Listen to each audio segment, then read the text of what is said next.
Today's edition of Neo Reality Collective is brought to you by Anchor.fm, a free distribution service podcasting hosting platform that allows you to record your podcast on your phone or computer. Anchor will distribute your podcast for you so it can be heard on Spotify, Apple Podcasts, Google Podcasts, and so much more. You can even make money from your podcast with no minimum listenership. It's everything you need to make a podcast in one place. Download the free Anchor.fm app or go to Anchor.fm to get started today. Thank you and enjoy the episode. The Neo Reality Entertainment brand expands with a relaunch of the Neo Reality Collective Pop Culture News Talk. Your host, Eric Brown, gives his insights and thoughts in the ever-expanding news world of comic books, professional wrestling, gaming, TV, and movies. Be sure to donate to the brand and keep up to date with additional content on YouTube channels such as Neo Reality Entertainment, NRE The Wrestleverse, and NRE Pop Culture Omniversa.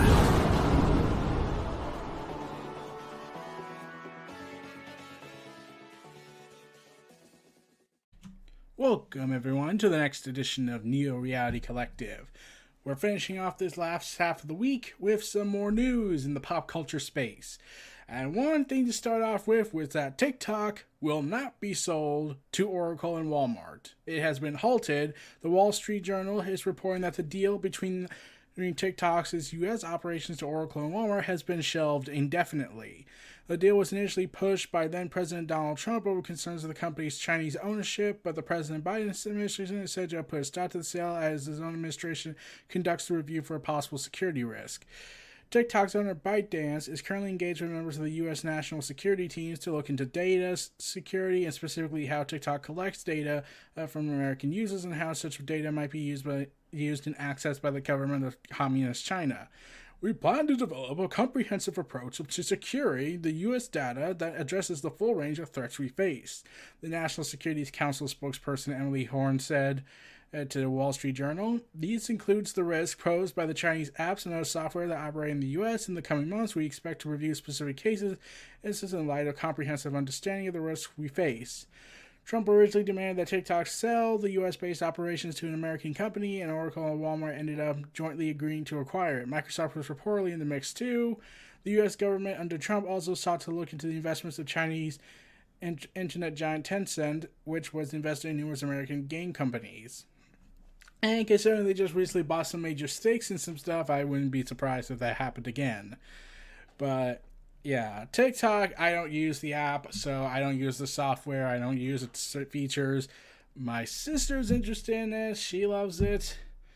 Yeah, so I'm pretty sure the Chinese Communist Party, if they are indeed spying, I'm just thinking to myself, I'm pretty sure them doing crazy dances on the internet is clearly vital information. Good job, man. Coming March 18th, Borderlands 3's Director's Cut is coming. So, the big Designer's Cut update is coming March 18th, for also the Director's Cut. I believe the Designer Cut came out a little bit earlier. I could be wrong though, but it was announced as came as part of the latest Borderlands show stream. As detailed on the stream, the Director's Cut update will include a new series of story missions with murder mystery angle, along with a set of daily and weekly missions. It will also include collections of behind-the-scenes content like concept art and storyboards. The behind-the-scenes content is said to include bloopers, cut content, and bonus footage. The big reveal, though, was the addition of full-fledged raid bosses. I can't pronounce this. Humvorous the Invincible. Host Greg Miller noted that this is among the top requests from Borderlands fans. The door on Pandora that has been blocked since launch will finally open. They are talking forbidden doors! So, leading to the new content. You'll need to complete the main campaign to take part in the fight. You need to pay 500 Idrium each time you want to unlock the door. The stream also detailed the new Vault cards, which will offer exclusive rewards as you complete your daily and weekly challenges. As you can get exclusive cosmetic items as well as a specialized look at the matches. The theme of the Vault card seems essentially to be a battle pass system. The stream also revealed another set of multiverse cosmetics, which rather than simply becoming the hero, changes their models entirely.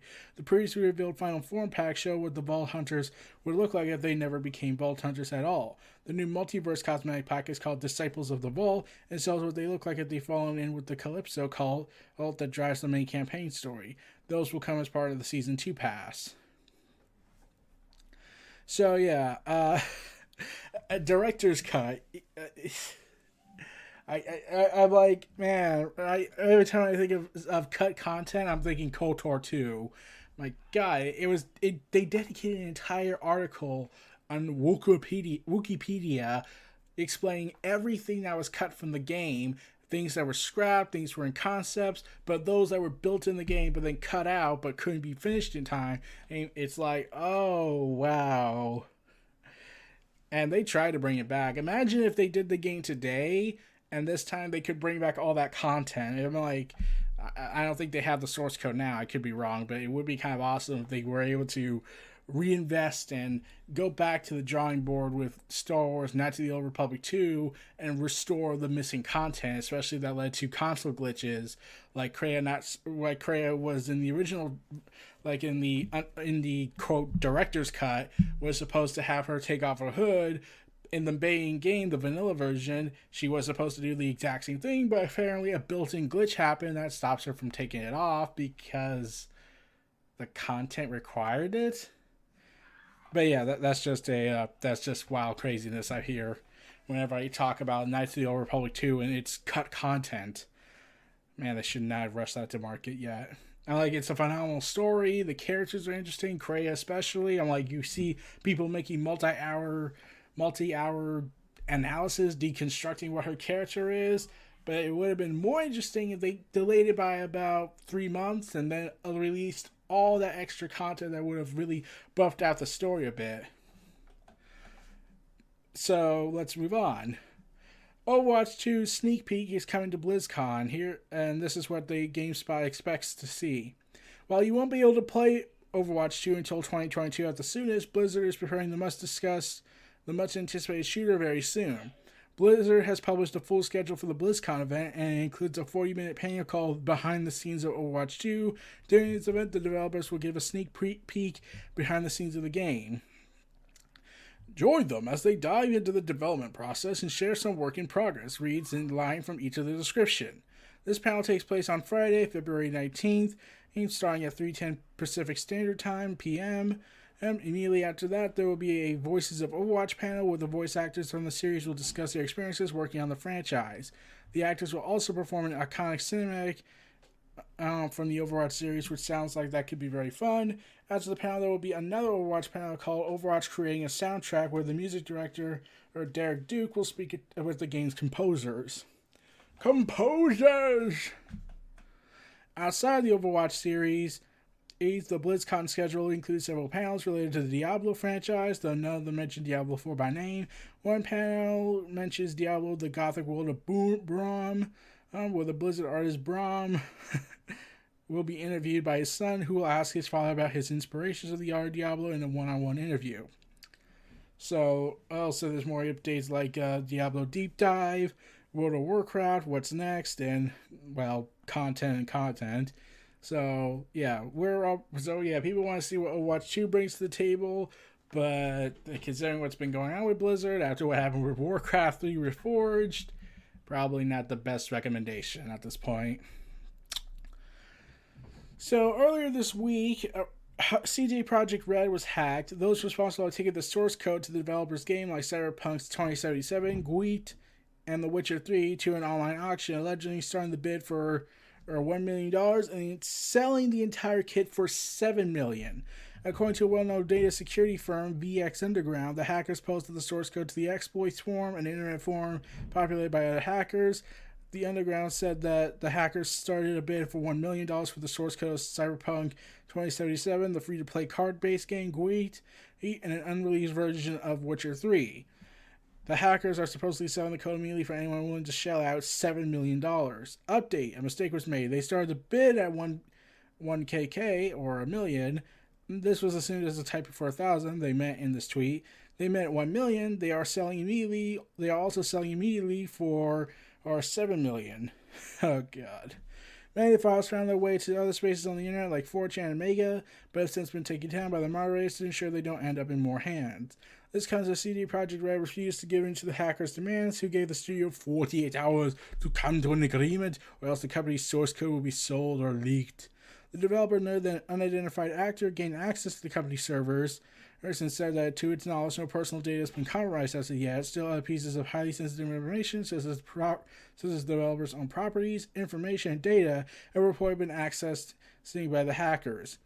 CD Projekt Red is working with the law to get to the bottom of the attack and bring those responsible to justice. So, yeah, when I heard this, I was like, they published this whole hack incident on Twitter, and I'm thinking, wow, that's kind of bold. Like, normally companies would like to either put out, like, after the disaster goes out, they would go ahead and address it, but not when it's now in progress. Not when the damage was done, and then say, you have 48 hours to respond. So they basically went with the whole, we will not negotiate with hackers mentality. But $7 million for all that powerful code, the source codes, all that data could be collected. And an unreleased version of Witcher 3. What's in the unreleased version? Is this like build? Is this like a build prototype? You know, like how they mentioned how Cyberpunk 2077 was built from the ground up to be PC based, but then the whole complication happened, and they had to somehow balance it out to make it for consoles, which always made me think, so wait, is there like a director's cut, an extended cut that was cut from the game because you need to appease console marketers, because it's not just a PC market space, even though you could have made just a console edition banner and people would have been more forgiving for that, probably. I'm like, granted, I could be horribly wrong. I'm just thinking from a Stellaris perspective, where they have so much stuff and so much complex controls for the Stellaris Invicta. Why do I keep calling it Invicta? Dang the Templar Institute.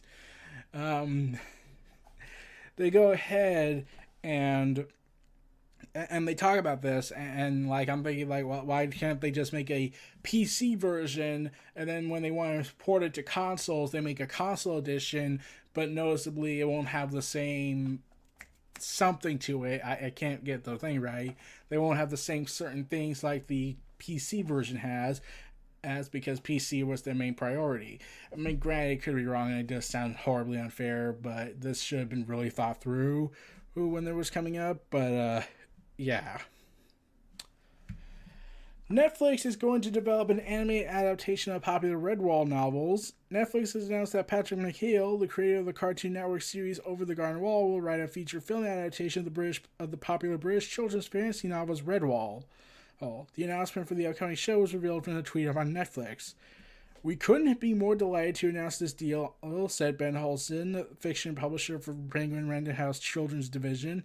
Those perennially popular stories have been etched onto the hearts of millions of readers, and we are thrilled to partner with Netflix to bring those beloved characters on the screen for families worldwide to enjoy. This is what Netflix posted. Big news, the creator of Over the Garden Wall is working on a Redwall adaptation for Netflix. I'm already preparing myself for the feast scenes. So this was the Redwall series is a series of novels spanned 22 books until the death of the author. Okay.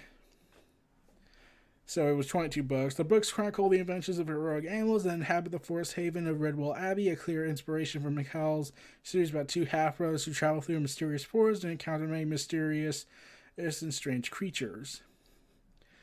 The project moving forward represents part of Netflix's ongoing effort to remain competitive with Disney+, but also part of the continuing reality that COVID-19 is still impacting productions worldwide, and animation is comparatively a less risky endeavor with a fewer delays due to positive tests for coronavirus. So, yeah. So I saw the Over the Garden Wall. That was a pretty good thing. Pretty good limited series. I would honestly be interested in the Redwall. I've never read the books, and I've never even heard of it, but considering it had the guy who helped make the Over the Garden Wall, I'm pretty excited for that. So, we'll have to see where they bring with that, but 22 books, man, how would they tell that in one movie? Or will they cut it down a little bit? Or will they make multiple movies? In which case, wouldn't this have made more sense just to make a massive TV series? I don't know. HBO Max's Gene Smart series doesn't have a name yet, but there's a good reason why, reportedly. The Untitled Gene Smart series coming to HBO Max does not have an official title, and is just months away from debuting on the streaming service. The series follows a stand-up comedian who lands a job writing jokes for an older comedian who works nightly in Las Vegas, the city that never sleeps. During the TCA Winter Press Tour, the cast discussed the upcoming show where they delve into why the series doesn't have a name yet. I think part of what the challenge has been for the titles is that the show really is trying to say so much at once. And I think trying to summarize so many different things with just 1 or 2 or 3 words is an interesting exercise. I think we're in the middle of that exercise right now, but the show is obviously a larger-than-life person, Deborah Vance, played by Gene Smart, and is also by two handiness as to it. But there's just so much that we want to say, and so to kind of boil it down just for the quickie kind of title is just an interesting process. And I think we're just really trying to find something that feels like it represents what the show is. The content of the series is obviously more important than the title, but a catchy title sure can grab viewers. The series follows legendary comedian Deborah Vance, who forms a dark mentorship with Ava, a 25-year-old writer who ends up writing for Vance. Gene Smart says Deborah's sort of an automatic pilot a bit when we first meet her, which is why Paul W. Downs, who plays my manager, has insisted that I meet this young person to punch up my act a little bit, which of course I resent because Deborah's always done her own writing.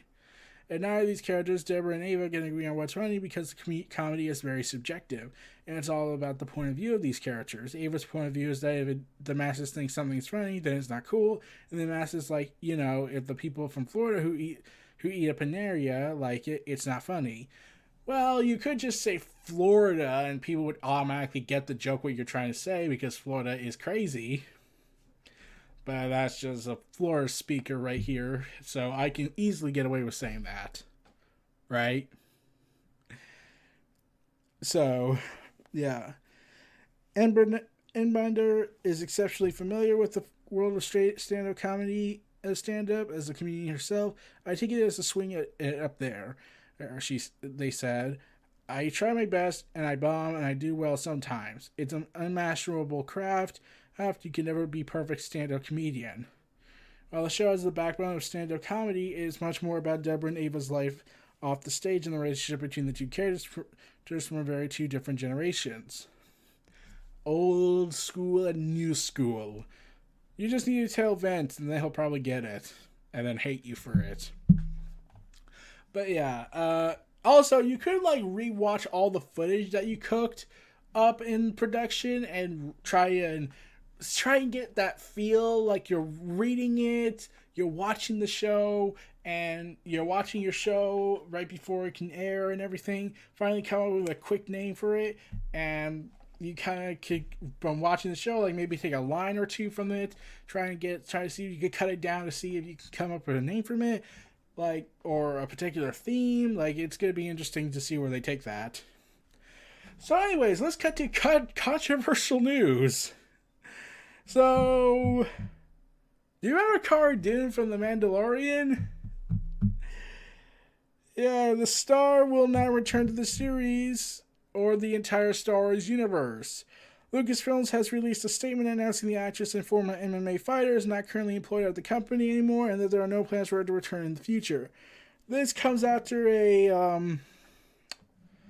This is coming after she had made a post on Instagram comparing the persecution of the Jewish people to Nazi Germany, and Nazi Germany to hang someone for their political views. Oh, damn it. So, let's see. So, okay, Republicans are being targeted. Like, I know I'm going to be a little political on this pop culture talk, but this is kind of related to it. You're going to compare the people having issues with Republican people after the whole misery that happened with Trump, at least in my opinion. If you disagree, fine. Just don't try and shove it in my face. I'm just speaking my opinion on this. You're going to compare people who don't like another person because of their political beliefs to a country that believed mass murder was perfectly okay, even when the rest of the world said that it's just the stupidest fucking idea in history, and we should stop you. I mean, oh man, like, people died in the Holocaust. I mean, next thing you know, she's going to compare it to the Crusades and saying that this is like when we went to war with another different religion because they took a piece of land that ultimately was not worth it in the end, and ultimately fell to Jewish people because, I don't know, there's some irony in history going on right now. Yeah, so she got fired. In a statement from Lucasfilm, she is not currently employed by Lucasfilm, and there are no plans for her to be in the future. Nonetheless, her social media approach to denigrating people based on their culture and religious identities are abhorrent and unacceptable. So, yeah, people were very divisive in her. The actress has been accused of transphobia after mocking the practice of including pronouns in Twitter bios, and also shared sentiments mocking mask wearing and fueling COVID denialism. The controversy was further fueled by tweets falsely suggesting voter fraud in the 2020 presidential election. Oh dear. The insider source says they have been looking for a reason to fire her for 2 months, and today was the final straw. A insider source quoted by The Hollywood Reporter. While it was not confirmed, she was expected to play a part in the upcoming Rangers of the New Republic, while other rumors suggest that the Cara Dune-centric show was in the works before the actress's controversial November tweets. Oh dear. So what happens to the Cara Dune character? I mean, you could probably recast her with someone that looks like her. Like, there are people that can look like another person on the internet, and plus there's CG technology. Or, okay, after the Mark Hamill thing, maybe you should just get a YouTuber who knows how to do better deepfake technology than the multi-billion-dollar corporation, which is sad and also pathetic, that a YouTuber can do better than the multi-billion-dollar industry company that runs Hollywood, essentially, at this point, because they bought everyone. So, yeah, Cara Dune's character, I think at best, I think they're just gonna kill her off, or maybe they'll just write her off and say, oh, she went off somewhere because, and they're probably gonna, or they might just recast her. I mean, this isn't like a Chadwick Boseman situation where Chadwick Boseman passed away and it would be pretty difficult to replace T'Challa, but Cara Dune's removal, yeah, that's the much more difficult part. Like, finding someone to replace the actress who played Cara Dune, it's like they could find someone that looks like her that can make the convincement, but this is ultimately the bane of live action. If this was animated, you could probably find a voice that can mimic her, plus voice audio quality changes can be made.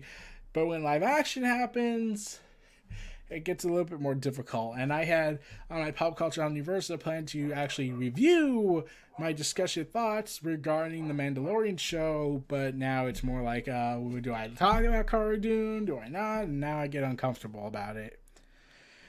So anyways, the Mandalorian is still not done in the news. Pedro Pascal is set to play Joel in HBO's Last of Us series. Cool. Like, yeah, he can work. He's part of the thing now, and he's going to play Joel, which means he's probably going to be killed off in the most undignified way possible and completely ruin the game for everybody. So, we all win in this. A new Star Wars game is coming from Zingy. He is coming this year, but we still don't know what it is.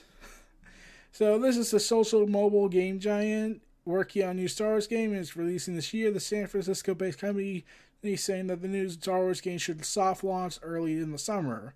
The full launch could happen by the end of the year, but they tempered its statement by saying it's only a possibility, nothing set in stone yet. So if it's a mobile game, I have no care for this, so let's move on. So there's a game that was canceled. It was unreleased a few years back, and it's now coming back, called 6 Days in... I can't pronounce the name, but I'm pretty sure I butchered the name wrong, so they should just rename this to call it 6 Days. just to, so pronunciation could work better, is set to return in 2021 from the former Halo and Destiny developers. Not Bungie, but it's being made by a group called Highwire Games, the studio behind the VR game Gollum. It's developing a new edition of 6 Days, taking over the original work done by Atomic Games. The game was initially announced in 2009, but it was shelved amid controversy over its subject matter. The game is the first-person tactical military shooter inspired by true stories from the Second Battle of, I can't pronounce that, in 2004 as part of the Iraqi War. So, yeah. They also said this has no involvement with U.S. military and U.S. government. It's not some recruitment ad. So we'll have to see where they take that and see how people cake with it. So, update on Pokemon Go stuff. Pokemon Go developers create a Black Developers Initiative to fund and support games. Yay! Niantic has launched a new game development fund called the Black Developers Initiative, which the company aims to fund and support the development of games made by Black creators. Our intention, reads a line from the announcement, is to empower Black game AR developers and provide access, resources, support so they can build amazing games and experiences and inspire people to explore the world together. So, yeah, the teams who are chosen from the fund will receive 5 months of funding, executive mentorship, and development support to create a playable prototype. Prototype! The first participant in the program is a studio called Wicked Saints, which is developing a prototype for a game called World Reborn. The title is described as Game of Thrones meet Rivendell with a little dash of Black Mirror. I like the idea. You have my attention now. So, you can learn more about the game and the developers behind it in a special video that was published. To qualify for the initiative, teams must meet at least one of the following criteria. Black team members have a direct line to the profits of the game. The company in studios is at least 31% Black owned, operated, and controlled as the base by the NSDC requirements defined under certifications criteria used by Small Business Administration. Eligibility is established via combinations of screenings, interviews, site visits, post-COVID ownership. In the case of publicly owned businesses, means that at least 51% of the stock is owned by one or more Black members. Black people deriving game vision via a leadership position. Leadership is defined as founder, creative director, lead designer, technical director, lead programmer, art director, lead artist, and producer. The studio team is at least 50% Black.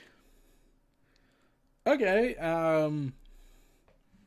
give more people opportunities and whatnot. Now, I'm probably that guy that thinks that it should not really depend on ethnicity. It should probably depend on talent and ability, regardless of gender, race, belief, or sexuality, because it's time we grew up as a society, but we still need to break down these barriers.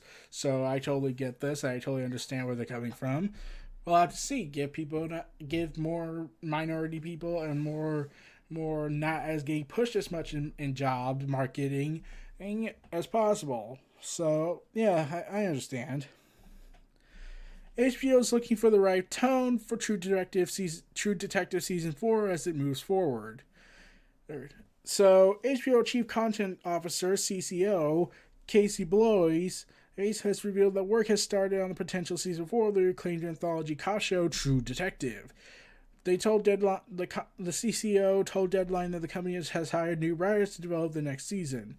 However, they stressed that the next season will only move forward if the story is of high quality. It's safe to say we're working with a couple of writers to find the right tone and take. It's definitely an area that can be very interesting, and I think it would be interesting with a new voice. Quality is what's going to guide us if we end up in the scripts that we don't feel are representative or not a high enough quality. We're not going to do something just to do it. According to Deadline, the writers have been working on ideas for the Season 4 might include Lucia Prenenzo, who co-created the Argentinian echo thriller Gromo. Oh, yeah, I'm pretty sure I butchered that wrong. And Europa creator Sam Levinson. However, HBO and the CCO have not commented on this. The show premiered in season 1 back in 2014 and starred Matthew McConaughey and Woody Harrelson. Season 2 starring Colin Farrell, Rachel McAdams, and Vince Vaughn, who arrived in 2015, while Season 3 with with Ali and Stephen Dorff arrived in 2019. So, yeah, True Detective. I never watched True Detective. I've never been interested in detective crime thriller shows. It's just, I don't know. I just never been interested in it. Like, I've tried watching Law & Order. And besides Goldberg going into a massive hysteria of drug-induced rampage, where he calls himself the erotic god of love, which just seems so out there in a show that's been very meticulous in its style from what I've seen. Yeah, that was a thing. And this is the guy that says he will not do villainous stuff in the name of children. Way to go, Goldberg. So anyways, you get to turn to a Viking Berserker in Dying Light's next DLC. Yeah, developer Techland is still adding new content to its zombie sandbox, Dying Light, and the week sees the release of 2 in-game updates, Viking Raiders of Harren bundle, which adds Nordic-themed weapons, shields, and skins, and a free Ox Warrior bundle in celebration of the Chinese New Year. Players can join 2 new characters in the Raiders of Harren DLC, earning new gear for their arsenals, such as the Ragnarok Heavy Double Axe and whatnot, and Asgard's Protector Shield, and $4 DLC. Each weapon and shield will come in 2 variants, one applying fire damage and standard version with craftable mods. You'll be able to customize your buggy with 2 skins, one of which will allow you to use your Earth Bow to spew deadly flames at the undead bodies. With the Chinese New Year being celebrated this year, Dying Light is joining in on the festivities with the in-game lunar event that offers a new gold Dao sword weapon, King Mod's Ox Cannon weapon, and the Ox character warrior skin. The content will arrive for free and is available for in-game shop on PC, Xbox One, and PS4. So, yeah. I was thinking of this, and I was thinking to myself, okay, so can we get Thor Odinson's hammer? Because that would be kind of awesome. Oh god, that would be so awesome. Man, it's be insane. Just insane to wield Thor, the mighty Mjolnir, and just rain hell upon me with lightning. That would be so great, wouldn't it? Yeah. Okay, let's move on. So, James Cameron's TV series True Lies is getting a remake. It's a pilot order. The TV reboot of James Cameron's 1994 comedy thriller True Lies is in the works. CBS has given a pilot order for the True Lies show to be written by Burno's creator Matt Nix. According to The Hollywood Reporter, Cameron will be executive producer of the True Lies pilot, with Terminator Salvation and Babysitter producer director MCG. Disney-owned 20th Century Television will produce the pilot, but there is no news yet on casting. There have been previous attempts to remake The True Lies as a TV show in 2017, and they report that Fox hired Arrow writer Mark Cunningham to work on the new version, with MCG set to direct. However, this version never made past the pilot stage. THR states that True Lies will follow the same plot as the movie. The film starred Arnold Schwarzenegger as an ordinary computer consultant who leads a secret double life as an international spy. Yeah, when I was about to hear the whole he worked as a computer consultant, I was like, you really expect me to believe Arnold Schwarzenegger would do that? And I'm like, it's still baffling he was even governor of California for a time. When his wife Dave discovers the truth about him, she is led to a dangerous and action-packed world of counter-espionage. The movie also starred Bill Paxton and Tom Arnold, and made $379 million worldwide at the box office. James Cameron's next movie will be a long-awaited sequel to Avatar, which is set to arrive in December 2022, while he's also shooting several Avatar sequels simultaneously in New Zealand. In October, a new image of star Kate Winslet and on the movie's aquatic set was revealed by the producer of the movie. Oh boy, is everything big and massive having to be filmed in New Zealand now? Like the Lord of the Rings TV series is being filmed in New Zealand? It's just confusing to me, but True Lies, I could be interested in that, but Terminator Salvation, that was an kind of movie, so we'll have to see. Coming out on June 11th, Rift Apart, Ratchet Clank will arrive on PS5 on June 11th. So, They announced a release date for the upcoming PS5 exclusive shooter platformer, and will cost $30 for the standard edition and $80 for the deluxe edition. Pre-ordering either version will get you Carbonox armor and Weissler weapon. Participating retailers will sell physical editions with these pre-order goodies, including as a voucher and whatnot. Both the armor and the weapon have been updated for the PS5, with the Carbox armor showing off high-definition textures and ray trace reflections. The digital deluxe edition will also include 5 more armor sets, 20 raritanium for upgrading your weapons. Raritanium? It sounds like unatamium, but it's just so out there and crazy just to call it that. A sticker pack to use in photo mode, and a digital art book and soundtrack. Insomniac noted that this new Ratchet Clank revolves around altering dimensions, which is how Clank gets separated from his usual power Ratchet and instead meets up with a new Lombax.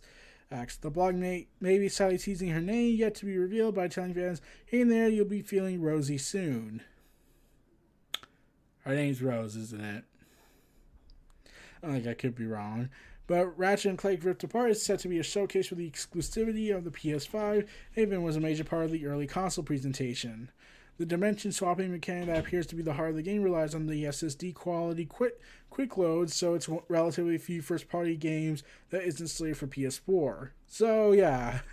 Much like how I kept saying like how some people were saying Cyberpunk 2077 should have just been canceled for the old-gen consoles and just strictly stayed on the new consoles, but, we gotta get them sales in. So, at least they're thinking now, though, they still have to charge you $70 in the world where microtransaction loot boxes still exist, so, yeah.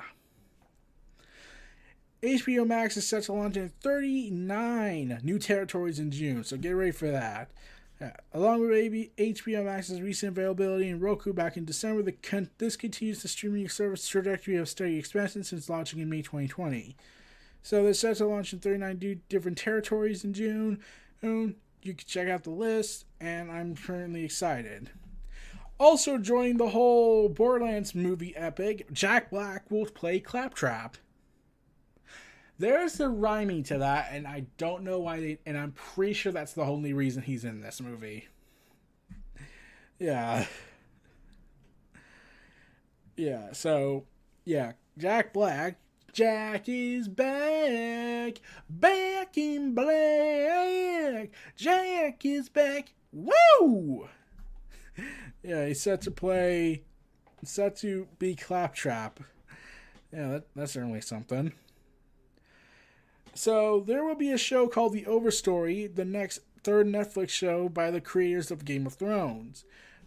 They have announced that for their Vert project with Netflix, as part of the overall deal with the streaming service, is yet another novel adaptation. And The Hollywood Reporter states the duo will be taking on the Pulitzer Prize-winning book The Overstory, by Richard Powers, and turning it into a live-action drama. The Overstory is described by Netflix as a sweeping, impassioned work of activism and resistance that's also a stunning advocacy for the natural world. It tells the story of a world alongside ours that is vast, interconnected, resourceful, and magnificently intuitive, and almost invisible to us. A handful of disparate people learn how to see the world and are drawn into its unfolding catastrophe.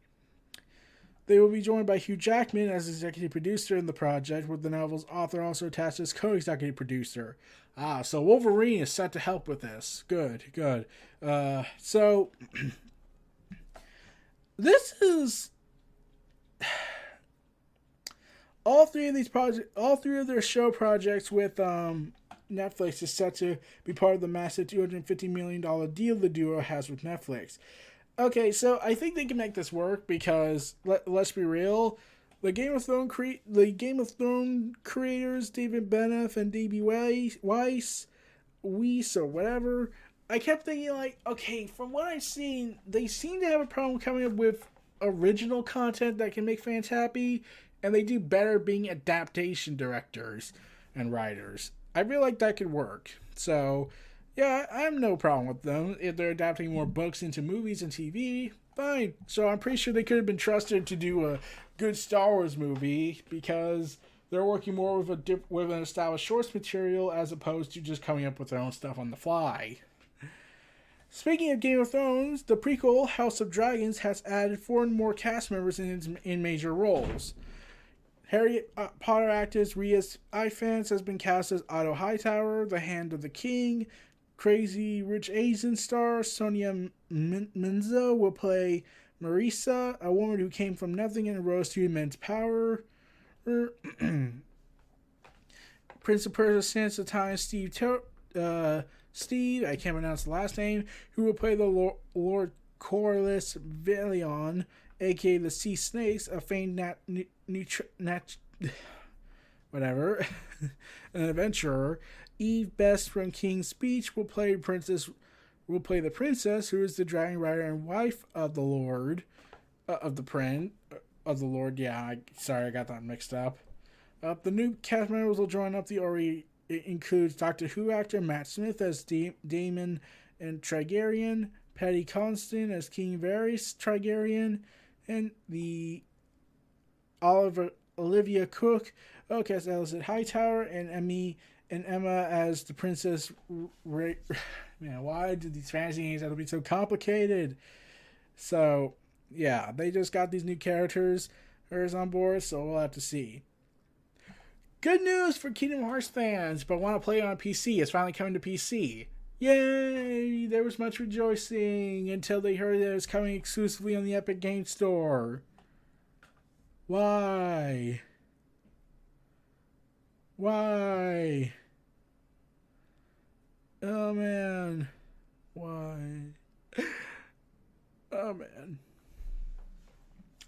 So anyways, Leonardo DiCaprio's very expensive movie, Killers of the Flower Moon, adds Lily Gladstone to its cast. Pretty good. I trust Leonardo DiCaprio, so he's a great actor, so there's gotta be something. Also coming out in 2022 will be HBO Max's Peacemaker series, coming to January. So, yeah, they just came out. So the CCO came out with James Gunn's Suicide Squad spinoff centering around Peacemaker, aka John Cena. Yeah, Steve finally turns heel, and he's playing a character who loves peace so much he will fight and kill to protect it. There's something to that character that sounds very hilarious. Disciples returns after a long dormancy with an unsettling new trailer for a brand new game. The Disciples series is back with publisher Calypso Media and developer Firma Studio announcing Disciples Liberation. Sorry, I don't know why I said Libertarian. Will be released on Xbox Series X and S, PS5, Xbox One, PS4, and PC in the fourth quarter of 2021. The dark fantasy strategy RPG franchise hasn't seen a new entry since Disciple 3, which came out over a decade ago. So, yeah, for those who love Disciples, get ready, your Prestige series is coming back. Also, as part of the COVID pandemic, because of course it is WonderCon 2021 has been canceled and will be folded instead into the upcoming WonderCon at Home event. And as part of the whole Comic-Con at Home event initiative, and for the second year running from March 26th to 27th. It will be reducing schedules to 3, then 3, from 2 to 3, from 3 to 2, due to the limited financial resources after the 2020's cancellation of digital events. Yeah, that sounds about right. So, yeah, the COVID virus is still being a pain, but, and to further compound the situation with this, Black Widow is still set to release in theaters, even though at this point we should just give up and just push it to Disney Plus Premium. Instead, they're saying, we could delay it again. We can afford it. Yeah, that probably is not going to be worth it. Just put it on Premium, and you'll probably make some cash out of it. So, yeah. DC Comics has announced reveals that they have revised the Milestone comic imprint relaunch plans. As part of this, there's a change of plans in DC's long-simmering relaunch of the Milestone superheroes, with the first series delayed by 2 months, Static Shock. In addition, the creative teams for Static and a second new Milestone series are no longer confirmed with revised details scheduled to be announced later this year. In the stead of the delayed Static title, DC is digitally releasing the digital exclusive Milestone 2021 shot that was previously only available for a few days as part of the DC Fandom Hall of Heroes. This new Infinite Edition of Milestone Returns #0 will include 24 pages of completely new material. This added content includes a retelling of the event of the Big Bang, police brutality that released a super wave of superpowers in the Wave of Dakota. This $4.99 director's cut, because that's what it just read, and also features content introducing the full new creative teams behind Stack, Icon, Rocket, and Hardware. The digital first series spawned by this new Big Bang, along with the reveal of the issue 1 covers. Milestone Returns Infinite Edition #0 goes on sale digitally February 26th, with a print edition landing for May 25th. So they're currently working on the branding name of Earth M and are now scheduled to relaunch as called Milestone Mondays. So, yeah, get ready for all that. I know people want to see Stack and everyone else come back again, but we're going to have to wait a little bit longer. Hang in there, everyone. So, Batman The Dark Knight series is no more. It's just getting renamed, so don't worry about that. The Dark Knight by Tom Taylor and Andy Kubert is going through a major change. A name change. DC has informed retailers that the 6-issue limited series will now be titled Batman the Detective.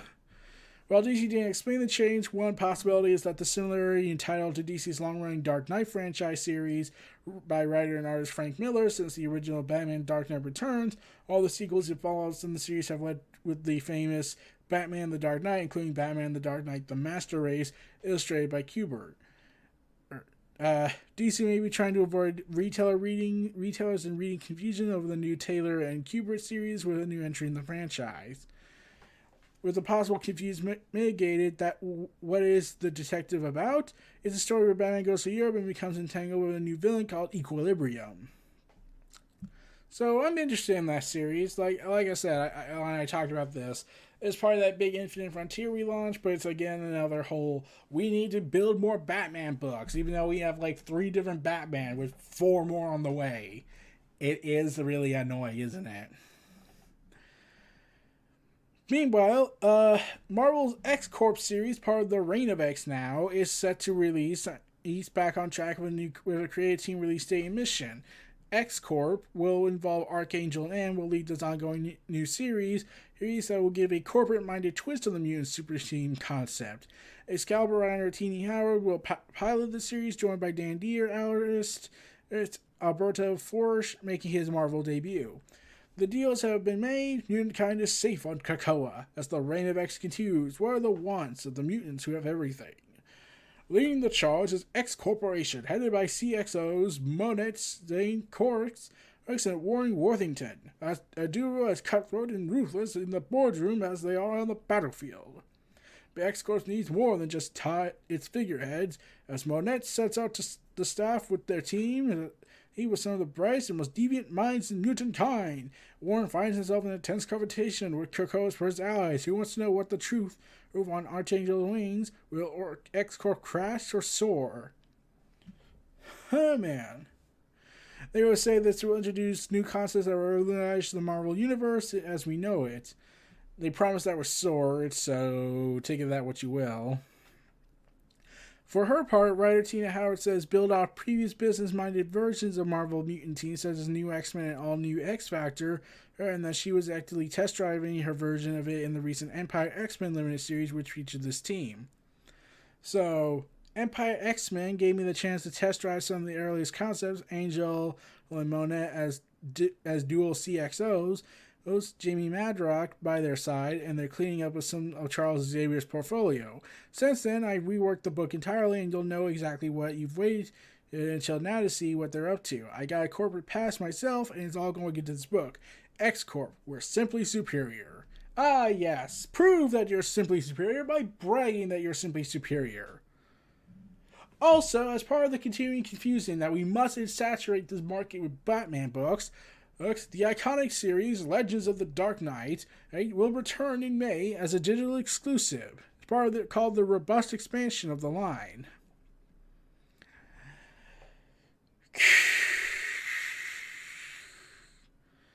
It is the second high-profile digital first title of DC Comics has been announced this week, along with the Justice League murder mystery Last Ride.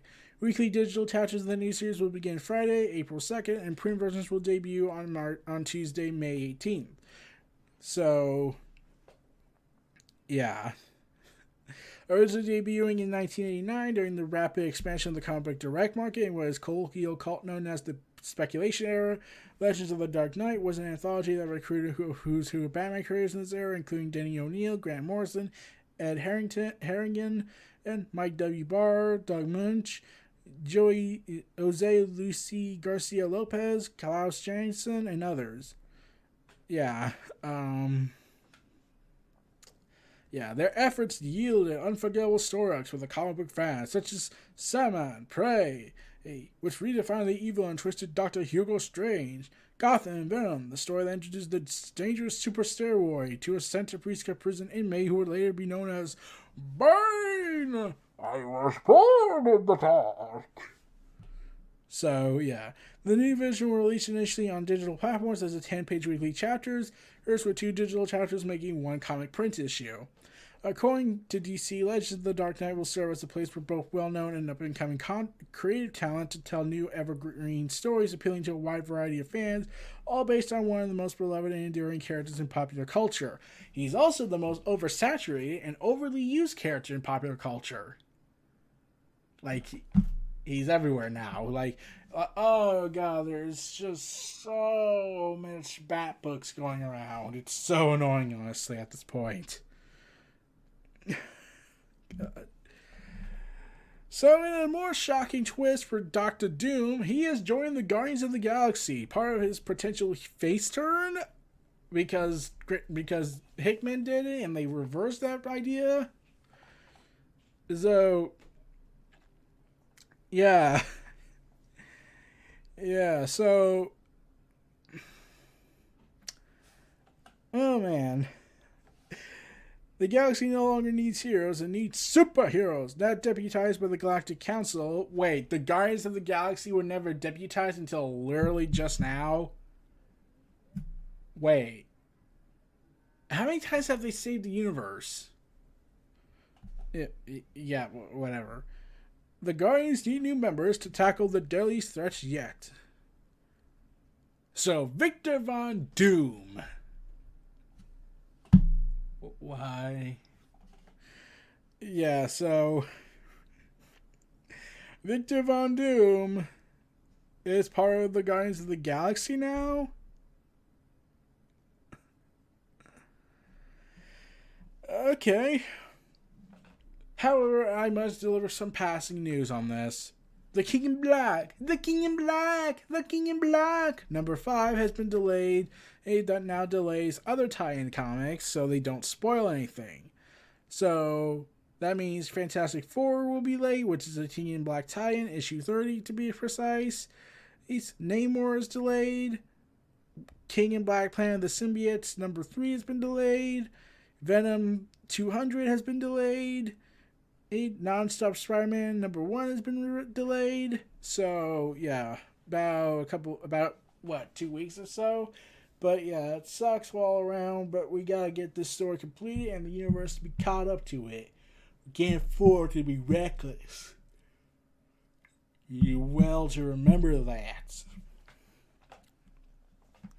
Also, to those who love G4, X plays Adam Sessler and Attack of the Show's Kevin Pereira are officially returning to G4. Yay! For those, I don't remember them that much. Except for X-Play, I remember that, but I honestly don't remember them. Yeah, so they're set to return. They're officially returning to G4 and will be hosting the revivals of X-Play and Attack of the Show, respectively. While G4 recently confirmed that X-Play and Attack of the Show will be returning, this is the first official confirmation that Sizzler, and Kevin are officially returning to rejoin the network. So, good luck with that. Also, Overwatch X lead writer working on a new multiplayer character action game for 2K. The ex-lead writer of Overwatch, Michael Chu, who is working on a multiplayer character action game for the new 2K game studio, 31st Union. A Twitter user put together a thread looking at 31st Union jobs opening. The most telling nugget of info comes from senior software listing, which calls a multi-platform multiplayer character action game, which sounds similar to the premise to other hero shooters such as Overwatch and Team Fortress 2. Oh man. So yeah. The details also list calls the game a AAA game, desiring a candidate familiar with PS4, Xbox One, iOS, and Android development tools. Our listings mentioned familiarity with the Unreal Engine 4, suggesting this game will be aimed as being built in. And ex-Overwatch Wire joined the 31st Union in July 2020. He mentions in a blog post on the studio's website that he's passionate about creating inclusive characters and has found a studio that represents those values in 31st Union.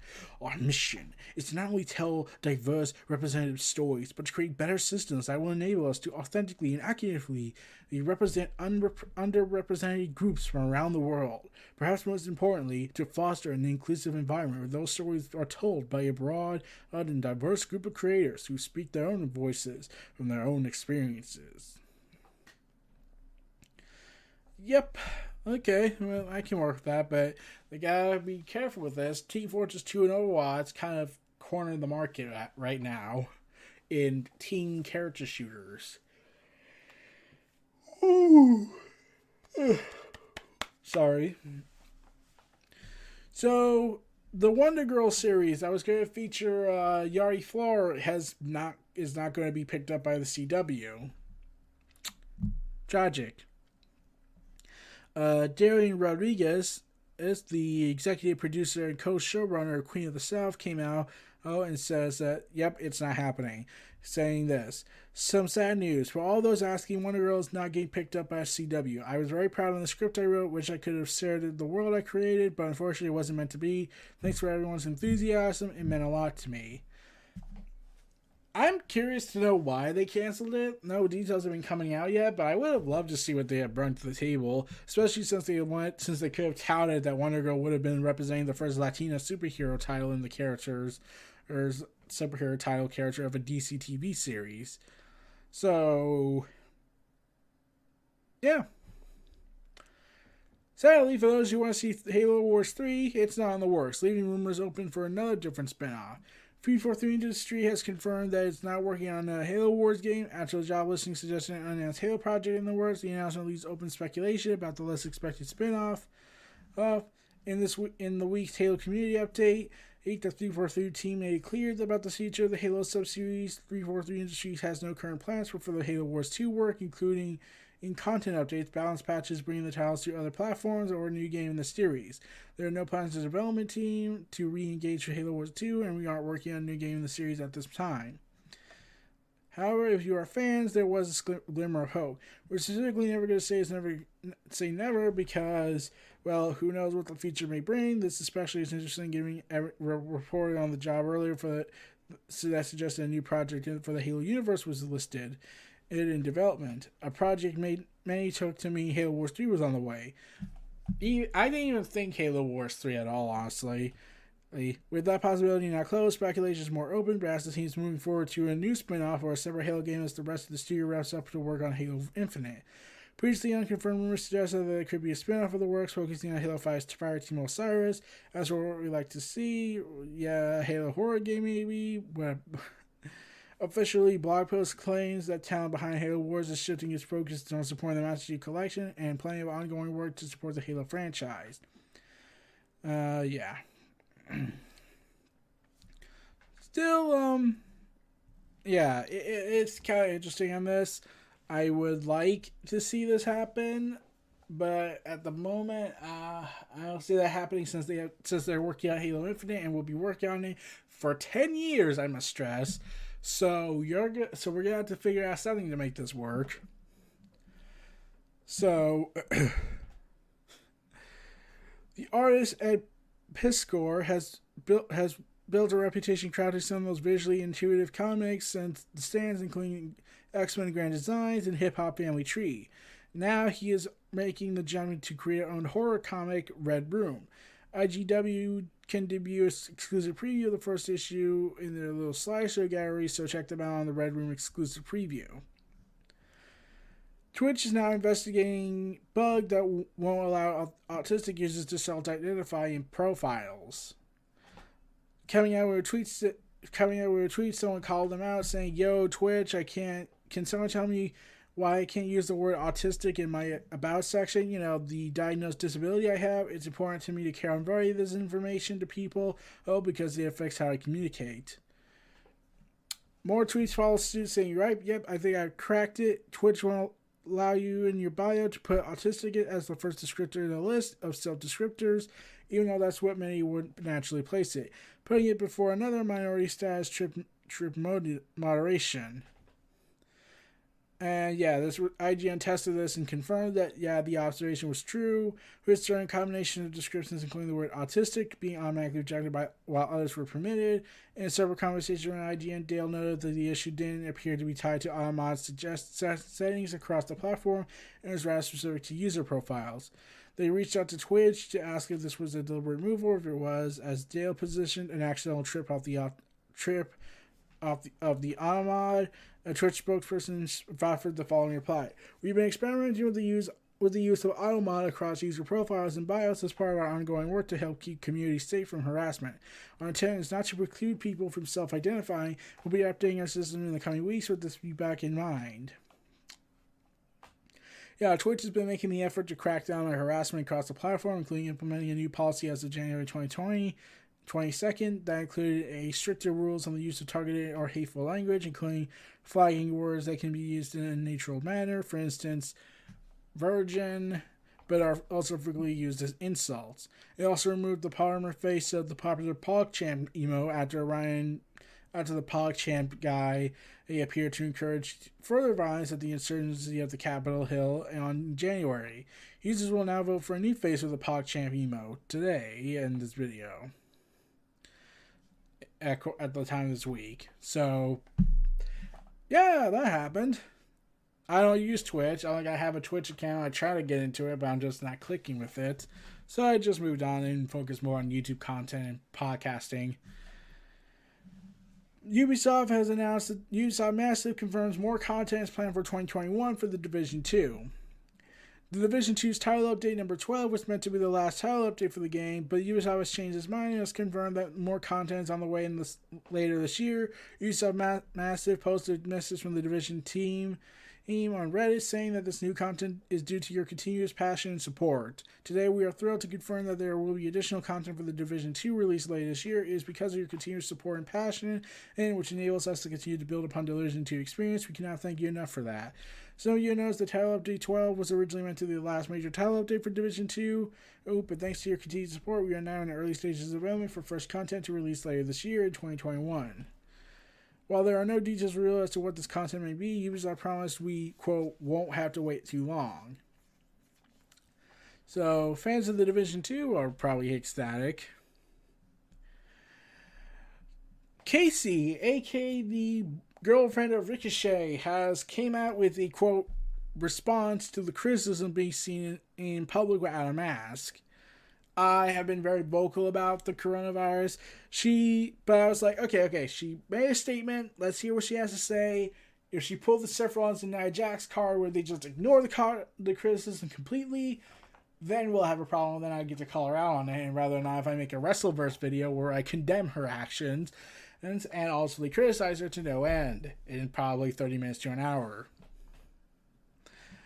So NXT performer Kacy has posted a video response to criticism over being seen in public not wearing a mask, receiving backlash from fans for social media for patronizing a restaurant along with friends prior to the Super Bowl and were not seen wearing masks.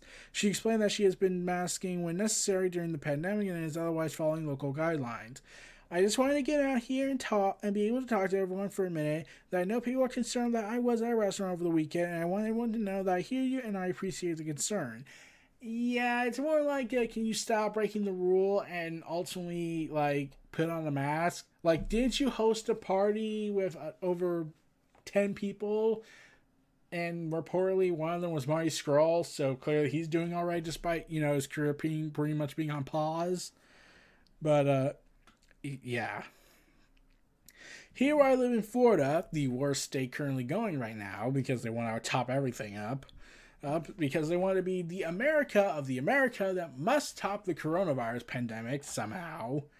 Oh, Florida restaurants are open to a certain capacity. You have to wear a mask when you go in, and when you leave, you leave. Really, anytime we aren't sitting down at the table, we have to have a mask. That's when we are sitting down to eat and drink. We are allowed to take our masks off. I know that that's part of what people saw and that people were upset with.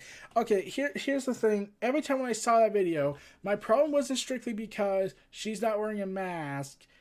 It's because it felt that place was super busy. Like, beyond what guidelines usually recommend in Florida. Like, come on. And the problem it looked like that it looked so cramped that it didn't, like, I've been to restaurants during this COVID crisis and I have followed all the procedures, but every place I've been to, but the one restaurant I've been to the most have always locked down 2 tables that separate enough space for us to maintain distance, and therefore we wouldn't risk getting spreading with the virus or interacting off of each other. Or it would just be between our small little friend and clique, or just one person or 2 people. But for the bar that they were at, which looked like a bar, I could be wrong if it was a restaurant she's saying, it looked packed, it was loud, it was commotions across the board. Even if you followed the ruling, but shouldn't you have been like getting alarm bells in your head, you know, not to publish this on social media where you know the internet will attack you? Especially with everything going on, and especially when you got to consider that, well, how do I say this delicately without offending anyone? We don't see with, we will make the assumptions. That's the internet's mentality. We will make that assumption, even though we don't know the full story going on. But here's the thing. If I was Kacy's position and I went to that bar or restaurant and there was that many people in there all crowded around, I would have left. I would not have went in. I would have left. I would have just said, look, can we just eat at home? Because this is a terrible idea. So, yeah, she has apologized, and I use that term quotely, about this. And saying, I understand your concern, and I want you to know that I do care about the safety of others around me and myself. I follow all the protocol. Luckily for me, with work, we get tested at least once a week, if not twice sometimes. I carry my hand sanitizer with me everywhere, and everywhere that we have to, I wear my mask. Okay, you do realize WWE has had multiple breakouts. Drew McIntyre got that, and they fired Steve Cutler just for getting sick, which means that 3/4 of the roster is pretty much dead to him. So Drew's pretty much gone, but you know they're not going to do that because he's their champion and because he's not Steve Cutler, which means Drew has more value. All of you suck mentality. But yeah, I'm sorry that this moment made people think otherwise, and I just want you all to know that I hear you. I appreciate the concern. I'm looking out for the safety of others around me as well as I'm trying to take care of myself the best I can. I wish the best for everybody. Okay, so yeah, I already provided the peanut gallery commentary on that, but there is one last piece of news to end this podcast on. Triple H has revealed that he doesn't want too many belts and too many titles in NXT, but feels the women's division may warrant another belt.